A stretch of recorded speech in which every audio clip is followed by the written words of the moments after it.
Hello everyone. Hidden love episode 24 की starting होती है। सैंगजी और जाशू एयरपोर्ट पे बात करते करते हग कर लेते हैं एक दूसरे को। उसके बाद रात हो जाती है और जाशू अपने कमरे में बैठ के सोच रहा होता है कि पहले का सारा फ्लैशबैक सोच रहा होता है कि जी उसको इतना दिन से प्यार कर रही है और उसने उसको नहीं बताया था। उसके बाद जी भी रूम में आती है और वो बोलती है तुमने ड्रिंक क्यों किया है, बताओ क्या क्या हो गया है तुम्हें। रुको मैं तुम्हारे लिए कुछ पीने का लाती हूँ गरम गरम। उसके बाद जी पूछती है तुम्हारा मूड ऑफ है क्या, तो वो बोलता है हाँ शायद। तो वो बोलती है कि क्यों, क्या हो गया है बताओ। तो वो बोलता है कि मैंने तुम्हारे साथ बहुत गलत किया है। यहाँ पे जाशू को लग रहा होता है जी की बात सुनकर कि उसने उसके साथ बहुत बुरा किया है।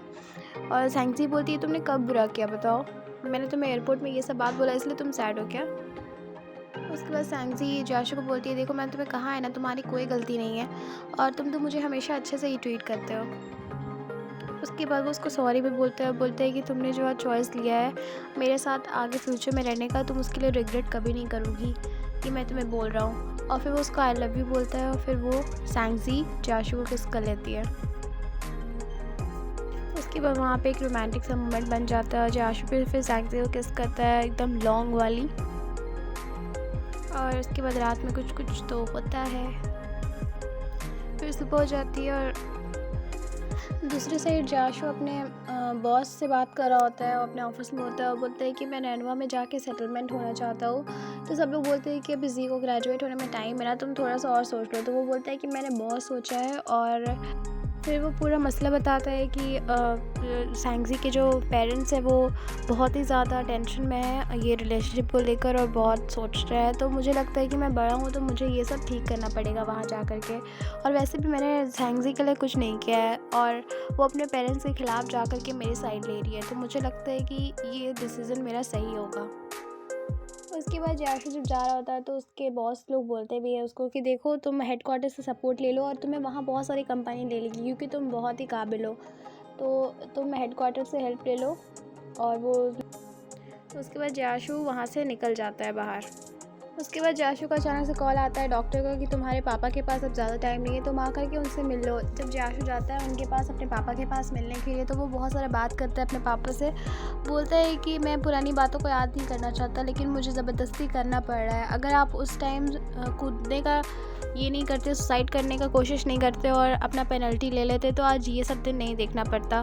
और मुझे आपको ये बताना है कि मैंने सारा कर्ज़ा चुका दिया और आपकी वजह से ही मेरी मम्मी की मौत हो गई है। उस टाइम क्या हुआ था कि इन लोगों के पास पैसे नहीं थे और उसकी मम्मी जो थी वो बीमार रहती थी, लेकिन पैसे ना होने की वजह से वो हॉस्पिटल नहीं जाया करती थी और जिस दिन हॉस्पिटल गई उस दिन बहुत लेट हो चुकी थी। यहाँ पर जाश अपने पापा को ब्लेम कर रहा होता है कि जो भी हमारे साथ लाइफ में हुआ है वो सब आपकी ही वजह से हुआ है। अगर आप उस वक्त पेनल्टी ले लेते और सुसाइड करने का कोशिश नहीं करते तो आज ये सब नहीं हो रहा होता। उसके बाद वो ये भी बोलता है कि उस अपने पापा को थैंक यू बोलता है और बोलता है कि अच्छा है कि आपकी वजह से मैंने ड्रिंक करना छोड़ दिया है और मैं चाहता था कि आप ये सब उठ करके देखें। और अब मैं अपनी रिस्पॉन्सिबिलिटी समझने लगा हूँ और मैं जिसको लाइक करता हूँ मैं उसको बचा सकता हूँ, अब मुझे इतना समझ में आने लगा है। और वो अपने डैड को ये भी कहता है कि अगर तुम ऊपर जाना तो मेरी मॉम से तुम माफ़ी मांग लेना तुम्हारी गलतियों की वजह से। उसके बाद जाशु के फादर का भी डेथ हो जाता है और वो उसका हाथ पकड़ के बहुत रोता है। वो बाहर आता है तो उसको सैंगजी दिखती है। सैंगजी वहाँ बैठी होती है और उसका मूड देख कर के समझ जाती है कि उसके पापा अब नहीं रहे हैं। वो उसको हक करती है और जाशु भी उसको हक करके बहुत ज़ोर रोने लग जाता है। फिर जाशु रोते रोते ही बोलता है कि अब मेरे मम्मी पापा दोनों नहीं रहे, मुझे लगता है अब मेरी उम्र बढ़ते जा रही है। और फिर वो बहुत ज़्यादा रोता है। उसके बाद जाशु और सैंगजी जाशु की मॉम की ग्रेव के पास आता है, फ्लावर रखता है और वो उसको अपनी गर्लफ्रेंड के तौर पर इंट्रोड्यूस करता है अपनी मम्मी के सामने। वो अपनी मम्मी से ये भी बोलता है कि शायद मैं नैनवा में सेटलमेंट हो जाऊँ लेकिन मैं आपको हमेशा देखने के लिए आता रहूँगा। और फिर वो अपनी मम्मी को ये भी बताता है कि फ़ादर उसके अब नहीं रहे। फिर वो बोलता है कि नहीं लेकिन मैंने उनकी विश पूरी कर दी है, मैं उनके लिए एक अच्छी जगह ढूंढ के आया हूँ और मुझे यकीन है कि शायद आप लोग ऊपर मिले एक दूसरे से। ये सब सुन के सैंगजी को भी बुरा लग रहा होता है। उसके बाद सैंगजी भी जाशु की मम्मी से बात करती है, वो बोलती है कि आपको परेशान होने की कोई ज़रूरत नहीं है, जाशु एक बहुत अच्छा इंसान है, वो अपने सबको समझता है, अपने आसपास के लोगों को, और वो बहुत ही अच्छा है। शायद कुछ बुरी चीज़ें हुई हैं पास्ट में, लेकिन जाशु ने कभी वो सब लेकर के अपने आप पे भी गिव अप नहीं किया है और सबको टॉलरेट किया है और बहुत ही स्ट्रगल के साथ अपनी लाइफ बिताई है। फिर जी ये भी बोलती है कि आप फिक्र मत करिए, मैं इसका ख्याल बहुत अच्छे तरीके से रखूँगी और ये भी ध्यान रखूँगी कि ये रोज़ खुश रहे, मैं आपसे प्रॉमिस करती हूँ।